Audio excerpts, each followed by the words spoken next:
حظى بجانب الشاعر مخلد السحيمي أحد ضيوف هذه البطولة. نرحب فيك في بطولة بلدية رابغ في قناة مدينتك الإعلامية. الله يبارك فيك ويحفظكم، وشكرا لكل القائمين على هذه البطولة. وصراحة البطولة هذه أعتبرها عالمية واستمتعنا اليوم فيها. وشكرا للأستاذ والمهندس الكبير سعيد الغامدي على هذا التنظيم والترتيب، وشكرا بلدية رابغ وجميع القائمين عليها. وندعو رجال أعمال رابغ والشركات أن تكون راعية لهذه البطولة، والله يبيض وجيهكم، وإن شاء الله أننا متواجدين معكم على طول إن شاء الله. شكرا جميعا. سؤال أخير، أنت كنت ما شاء الله موجود في المباراة الأولى وفي المباراة الثانية، كيف شفت المنافسة في البطولة؟ كيف شفت الروح في المباريات والرغبة الكبيرة من اللاعبين؟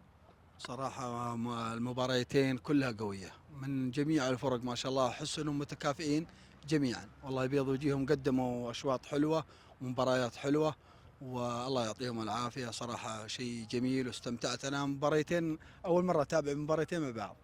الله يبيض وجيهكم، يعطيك العافية، شكرا.